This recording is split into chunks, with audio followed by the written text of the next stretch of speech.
দেখছেন টিভি9 বাংলা, রয়েছে আমি শুভজিৎ মিত্র। দিকে দিকে আক্রান্ত পুলিশ বাহিনীকে কড়া বার্তা ডিজি রাজীব কুমারের।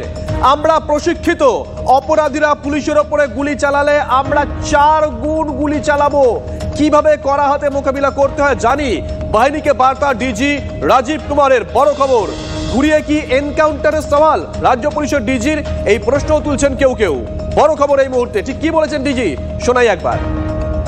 যদি কেউ ক্রিমিনাল আমাদের উপরে গুলি চালাবে, আমরা ওর থেকে 4 গুণ গুলি চালাবো।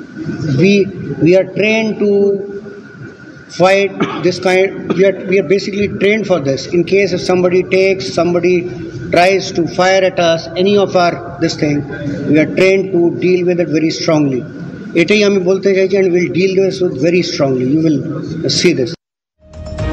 দিকে দিকে আক্রান্ত হচ্ছে পুলিশ। গতকালই আমরা দেখেছিলাম গোয়ালপুকুরে, সেখানে একজন দুষ্কৃতীকে কোর্ট থেকে যখন জেলে নিয়ে আসছে পুলিশ, সেই সময় 2 জন পুলিশ কর্মীর উপর চড়া হয় ওই দুষ্কৃতী, গুলি করা হয়। পুলিশের তরফ থেকে জানানো হয়েছে কোর্ট চত্বরেই হয়তো বা তার হাতে কেউ পিস্তল দিয়েছিল, তা থেকেই গুলি।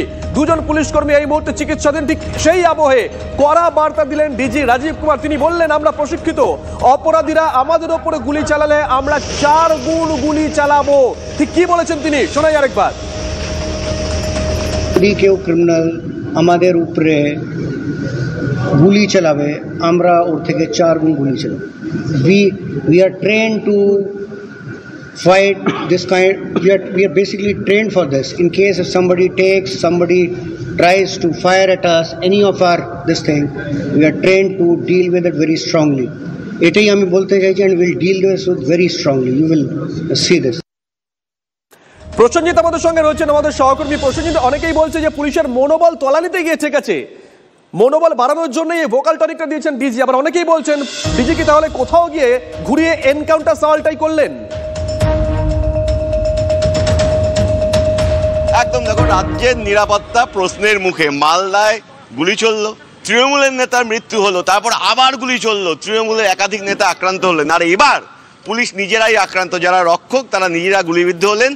পুলিশের তরফ থেকে পাল্টা কোনো গুলি কালকে চলেনি। কারা গুলি চালালেন? একজন অপরাধী, যার খোঁজ এই 24 ঘন্টার মধ্যে এখনো পুলিশ পায়নি। রাজ্য পুলিশের ডিজিকে উড়ে এসে শিলিগুড়িতে বলতে হচ্ছে, আমরা প্রশিক্ষিত, অপরাধী যদি 1 রাউন্ড গুলি চালায় আমরা তার 4 গুণ গুলি চালাবো। কেন এই পরিস্থিতি তৈরি হলো? বিরোধী রাজনৈতিক দলগুলো বলছে তাহলে কোথাও গিয়ে কি এই অপরাধ আটকাতে চেষ্টা করার বদলে পাল্টা এনকাউন্টারে সওয়াল করছেন রাজ্য পুলিশের ডিজি। গতকাল ঘটনার পর আজকে 24 ঘন্টা অতিক্রান্ত, এখনো পর্যন্ত এই 2 জন পলাতক কোথায় জানা নেই। পুলিশের নাকের ডগায় এই পুরো ঘটনার নিখুঁত অপারেশন করা হলো, প্ল্যানিং হলো। ঠিক এই এলাকা আমি দেখাবো, ডিজি আসবেন, ইতিমধ্যেই 2 দিনাজপুরের এসপি এবং ডিআইজি ঘটনাস্থলে আছেন, কিন্তু এখনো পুলিশ বলতে পারছে না কিভাবে অপারেশন, কোথায় প্ল্যানিং, বন্দুক কে দিল।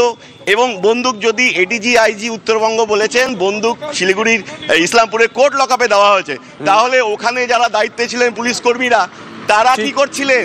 তাদের কাউকে সাসপেন্ড করা হয়েছে, জিজ্ঞাসাবাদ করা হয়েছে? এখনো কোনো উত্তর রাজ্য পুলিশের কাছে নেই।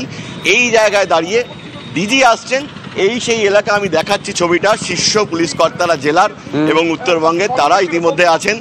এখনো পর্যন্ত কিন্তু গোটা ঘটনা নিয়ে গোটা রাজ্য তোলপাড় চলছে। আমি দেখাচ্ছি ডিজি আসছেন, ডিজির কনভয় ঢুকছে, সরাসরি ডিজির কনভয় ঢুকছে। সেই ছবি টিভি9 বাংলার পর্দায় একদম সরাসরি দেখাচ্ছি। রাজ্য পুলিশের ডিজি পাঞ্জিপাড়ায় ঘটনাস্থলে, যেখানে কালকে বিকেল নাগাদ দুর্ঘটনা ঘটেছিল, শুট আউট হয়েছিল, পুলিশকে গুলি চালিয়ে কার্যত অপরাধী পালিয়ে গেছে এবং তার সঙ্গে তার সহযোগী তিনিও পালিয়ে গেছেন। তাদের গ্রেপ্তার করতে 4 লাখ টাকার পুরস্কার ঘোষণা করেছে রাজ্য পুলিশ।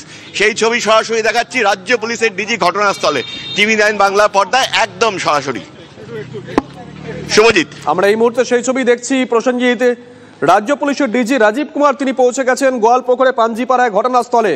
তার সঙ্গে রয়েছেন 2 দিনাজপুরের এসপিও। গোটা এলাকা খতিয়ে দেখছেন ডিজি। এই মুহূর্তে আমরা সরাসরি সেই ছবি দেখাচ্ছি। তিনি কড়া বার্তা দিয়েছেন, পুলিশের মনোবল বাড়ানোর চেষ্টা করেছেন। যারা ওখানে রয়েছেন স্থানীয় আধিকারিক, তারা কিছু একটা বোঝানোর চেষ্টা করছেন, ঘটনা কি ঘটেছে হয়তো সেটাই বোঝানোর চেষ্টা করছেন। 2 দিনাজপুরের এসপি রয়েছেন, আমরা দেখতে পাচ্ছি।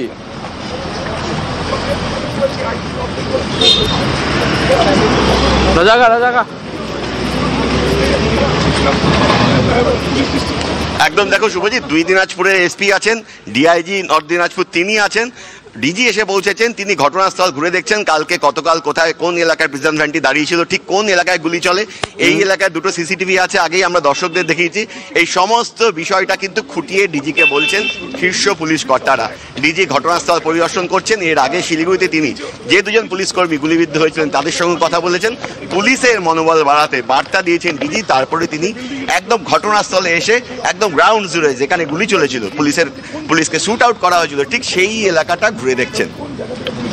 প্রসেনজিৎ সঙ্গে থাকো। এই মুহূর্তে আমরা সেই ছবি দেখাচ্ছি। ডিজি রাজীব কুমার কিছুক্ষণ আগেই পৌঁছে গেলেন গোয়ালপুকুরে পাঞ্জিপাড়ায়, যেখানে গতকাল এই ঘটনা ঘটেছিল। তার সঙ্গে রয়েছেন দুই দিনাজপুরের পুলিশ সুপার এবং জেলার অন্যান্য পদাধিকারীরা। গোটা ঘটনা কি তারা জানতে পেরেছেন সম্ভবত সেটাই বোঝানোর চেষ্টা করছেন ডিজি রাজীব কুমারকে আমরা দেখতে পাচ্ছি। নিজেদের মধ্যেই কথা বলছেন পুলিশ আধিকারিকরা। পাশাপাশি আমরা আরো একটা ছবি দেখাচ্ছি। দেখুন, এই রাস্তা দিয়েই গতকাল পালিয়ে গেছিল অভিযুক্ত সাজ্জাক। সেই খুনের আসামি সাজ্জাক পালিয়ে গেছিল, সেই মুহূর্তের ছবি ধরা পড়েছে সিসিটিভিতে। দুটো সিসিটিভি ফুটেজ আমরা পেয়েছি, আমরা সেই সিসিটিভি ফুটেজও দেখানোর চেষ্টা করছি। গতকাল যেখান থেকে পালিয়েছিল সাজ্জাক, ঠিক সেই জায়গায় দাঁড়িয়ে আছেন এই মুহূর্তে রাজ্য পুলিশের শীর্ষ কর্তারা। তারা পুরো বিষয়টা খতিয়ে দেখার চেষ্টা করছেন।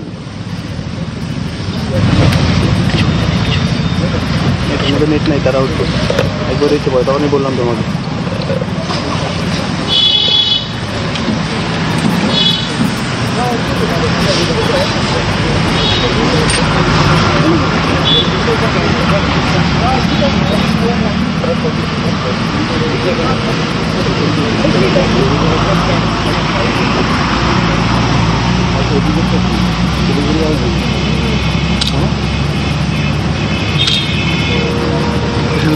ভিডিও দিও না আমাকে,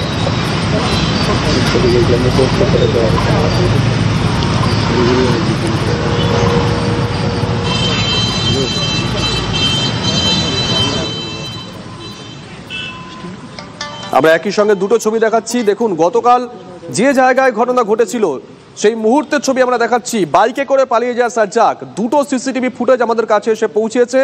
একটি সিসিটিভি ফুটেজে দেখা যাচ্ছে সাজ্জাক মানে ওই দুষ্কৃতী সে দৌড়াচ্ছে।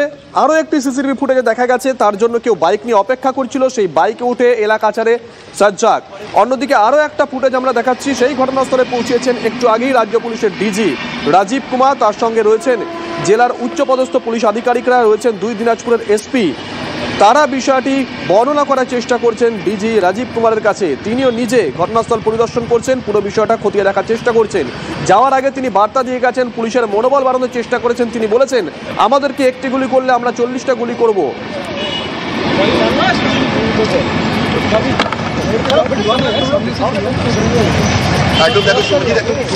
খুঁটিয়ে পুরো বিষয়টা কিন্তু জেলা পুলিশের কর্তাদের কাছ থেকে শুনছেন স্বয়ং রাজ্য পুলিশের ডিজি। কারণ এই ঘটনা বাংলার বুকে কিন্তু নজিরবিহীন। পুলিশের কাছ থেকে কার্যত বন্দীকে ছিনতাই করা হয়েছে, গুলি চালানো হয়েছে, ফলে জেলার নিরাপত্তা এবং আইন শৃঙ্খলা কিন্তু প্রশ্নের মুখে বলে মনে করা হচ্ছে। এবং পুরো ঘটনায় কার্যত গোটা রাজ্য তোলপাড় হচ্ছে। স্বাভাবিকভাবে বিরোধী রাজনৈতিক দলগুলি গোটা ঘটনাকে কেন্দ্র করে কার্যত রেড়ে করে নেমে পড়েছে। রাজ্য পুলিশের ডিজি গোটা ঘটনা দেখলেন, দেখে কিন্তু তিনি বেরিয়ে যাচ্ছেন।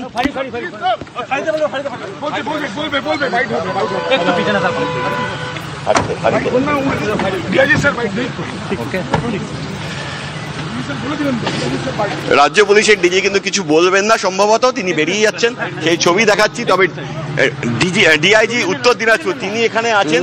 রাজ্য পুলিশের ডিজি পুরো ঘটনাস্থল দেখে পাঞ্জিপাড়া থানার উদ্দেশ্যে রওনা দিলেন। ডিআইজি নর্থ দিনাজপুর সেখানে আছেন। ডিআইজি সাহেব একটু বলবেন কথা?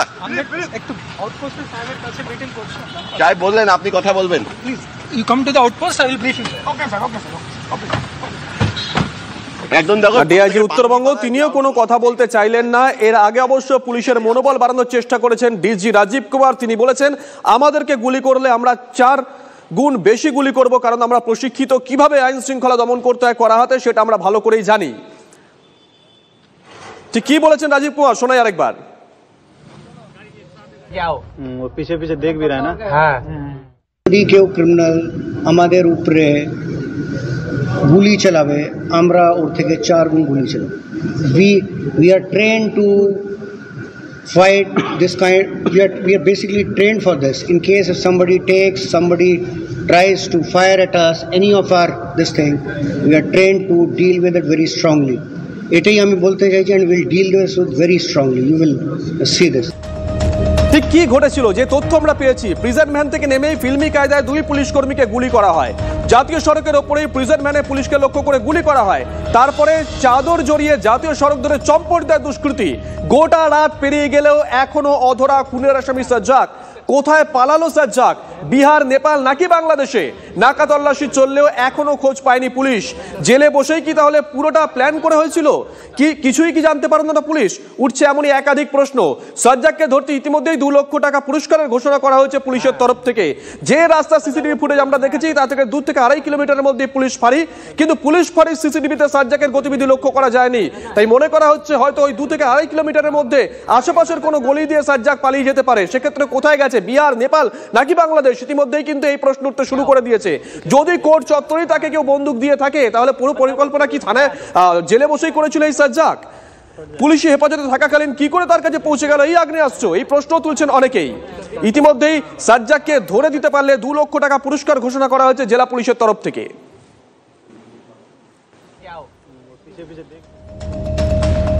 কোর্ট লকআপেই অস্ত্র পেয়েছে সাজ্জাক। অস্ত্র দিয়েছে জামিনে থাকা আরেক দাগী অপরাধী আব্দুল। পুলিশের ওপর অন্তত 3 রাউন্ড গুলি চালানো হয়েছে। প্রাথমিক তদন্তে মনে করছে পুলিশ। জানিয়েছেন উত্তরবঙ্গের